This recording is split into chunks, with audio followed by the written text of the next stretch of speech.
भगवान की कथा कहने वाले सभी कथावाचकों से मैं अयोध्या से तपस्वी छावनी पीठाधीश्वर जगत गुरु परमहंस आचार्य मैं हाथ जोड़ के प्रार्थना कर रहा हूं कि आप कृपा करके शास्त्रों को पढ़िए।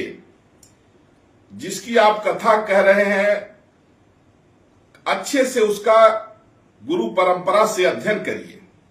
दुर्भाग्य है कि आज लोगों को शुद्ध श्लोक बोलना नहीं आ रहा है और संगीत सीख करके कथा कहना शुरू कर दिए। अब कोई कुछ पूछ देता है तो उल्टा पलटा जवाब देते हैं और बदनामी सभी की होती है। पूर्व मुख्यमंत्री समाजवादी पार्टी के मुखिया माननीय श्री अखिलेश यादव जी ने कुछ पूछा वृंदावन के प्रसिद्ध कथावाचक श्री अनिरुद्धाचार्य जी से। अब उनको प्रश्न नहीं उत्तर नहीं आया। अच्छा, आज मैंने उनकी एक वीडियो सुना तो मैं हैरान रह गया। अनिरुद्धाचार्य कह रहे हैं कि एक बार मुझसे भेंट हुई अखिलेश यादव से। अब बोले वो तो पूर्व मुख्यमंत्री रहे तो वो कहे कि हमने कुछ बताया तो कहे हमारा तुम्हारा रास्ता अलग हो गया। बोले कभी माँ अपने बच्चों से ऐसा कहती है? मैंने माँ बना लिए। इसके बाद कहे कि राजा के लिए तो प्रजा जो है पुत्रवत होती है, वो तो राजा हैं तो उनको ऐसा तो मैंने बाप भी बना लिए, पुत्र बन गए।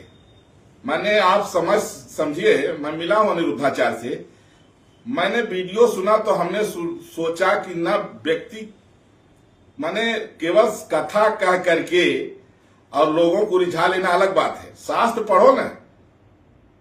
अपने को जो है प्रशंसा से फुर्सत ही नहीं है, माला पहनने से फुर्सत ही नहीं है।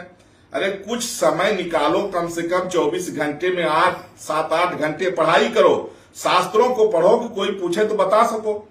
हमेशा दूसरे की बुराई ही नहीं करना चाहिए। माननीय श्री अखिलेश यादव जी बहुत अच्छे पढ़े लिखे व्यक्ति हैं और जहां वो गलत बोलते हैं मैं उनकी आलोचना भी करता हूं, लेकिन जहां सही है उन्होंने कुछ क्वेश्चन किया और सही क्वेश्चन किया, उसका आंसर सही देना चाहिए। लेकिन अब व्यक्ति पढ़े लिखे तब तो आंसर दे।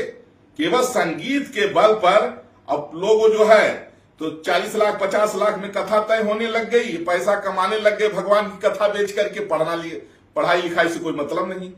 इसलिए मेरा निवेदन है कि जो भगवान की कथा कह रहे हैं, कृपा करके जिस ग्रंथ को आप कह रहे हैं उसको ठीक से गुरुमुख से, गुरु परंपरा से आप पढ़िए। मेरा निवेदन है। मनमुखी ढंग से केवल नाचना गाना सीख करके और आप लोग कथा कहना शुरू कर देते हैं और कोई कुछ पूछ दे तो बता नहीं पाते हैं। लोगों को एक श्लोक का शुद्ध अर्थ करना नहीं आ रहा है, शुद्ध श्लोक बोलना नहीं आ रहा है। अनिरुद्धाचार्य जी का जो आज मैंने वीडियो सुना वो खुद बोल रहे थे। एक बार तो वो अखिलेश यादव को अपनी महतारी बना लिए और दूसरे बार बोलते हुए अखिलेश यादव को अपना बाप बना लिए। अब उनको ये नहीं पता है कि लोकतंत्र में पब्लिक राजा होती है, बाकी सब पब्लिक के सर्वेंट होते हैं। अब इनकी बात सुनकर के मैं हैरान रह गया। इसलिए शास्त्र पढ़ना चाहिए और जो लोग तो उसी की कमाई खा रहे हैं, उसी से सम्मान मिल रहा है, उसी से पैसा मिल रहा है, उसी से प्रतिष्ठा मिल रही है, लेकिन वो पढ़ना नहीं चाहते हैं। खाली नाच गा करके उल जलूल कहानी चुटकुल्ला बोल करके लोगों को हंसा रुला करके पैसा कमाना, वाहवाही लूटना। इसलिए प्रसिद्ध कथावाचक अनिरुद्धाचार्य के मैंने जो सुना मुझे बहुत बुरा लगा। उनकी बात सुन करके मैं मिला भी हूं। मैं नहीं समझता था कि व्यक्ति इतना गिरे स्तर का है? अरे इतना भी अध्ययन नहीं है, इतना भी पता नहीं है उसको कि यह लोकतंत्र में पब्लिक जो है पब्लिक राजा है। एक में अखिलेश यादव को महतारी कह रहा है, एक में अखिलेश यादव को बाप अपना कह रहा है। ये कथावाचक है अनिरुद्धाचार्य। और कृपा करके शास्त्र पढ़िए आप लोग। दुश्मनों से तो हम लड़ेंगे, लेकिन जो अपने लोग हैं, हम अपने लोग भी कम से कम अपने सिंहावलोकन करते रहना चाहिए कि अपने अंदर क्या सुधार की जरूरत है। मैं आपको ही नहीं कह रहा, अपनों को कह रहा, हम सबको अपने सुधार की भी जरूरत है, हम सबको। लेकिन हमें यह बुरा लगा कि माननीय अखिलेश यादव जी का जवाब नहीं दे पाए और एक में उन्होंने आलोचना किया, फिर दूसरा वो आलोचना करते करते वो अपने महतारी बना लिए अखिलेश यादव को, फिर दूसरे में आलोचना करते करते अपना बाप बना लिए अखिलेश यादव को। ये क्या कथावाचक तुम न तुम्हें ग्रंथ का ज्ञान है न तुमने वैसा कुछ पढ़ा, केवल नाच गा करके जो है कहानी चुटकुला कह करके क्या कर रहे हो। इसलिए अनिरुद्धाचार्य के मैं कहूंगा आप पढ़ाइए, थोड़ा सा शास्त्र का अध्ययन करिए।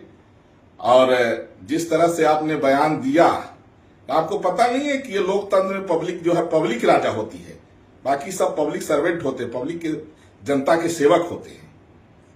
जय श्री राम। इस वीडियो को आप लोग खूब शेयर करिए।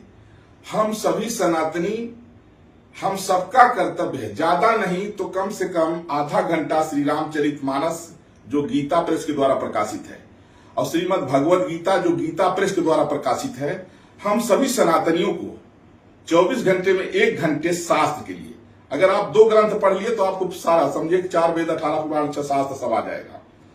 और शस्त्र में हमने कहा कुछ न हो तो फरसा गड़ासा लाठी डंडा कुछ तो अपने पास में रखिए। और कथावाचकों से भी मैं कहूंगा कि केवल उतना ही कहानी चुटकुला याद किए हो कि आज कितना बोलना है, कल कितना बोलना है और टाइम पास करें। मैं आपसे निवेदन कर रहा हूं कि आप लोग शास्त्र को पढ़िए, क्योंकि आप बोलते हैं दुनिया सुनती है, तो केवल उसको केवल पैसा कमाने का साधन मत समझिए, उसको अपने जीवन का एक परम कर्तव्य समझ करके शास्त्र पढ़िए और शास्त्र सम्मत बातें करिए। जय श्री राम। मर्यादा पुरुषोत्तम भगवान श्री राम की ये पावन जन्मभूमि अयोध्या से राम नगरी राम घाट पर स्थित श्री तपस्वी जी की छावनी, जहां पर शालिग्राम के रूप में साक्षात रामलला सरकार प्रकट है, रामायण कालीन जहां का इतिहास है, वर्तमान में मैं तपस्वी छावनी का पीठाधीश्वर हूं। यह वीडियो संदेश एक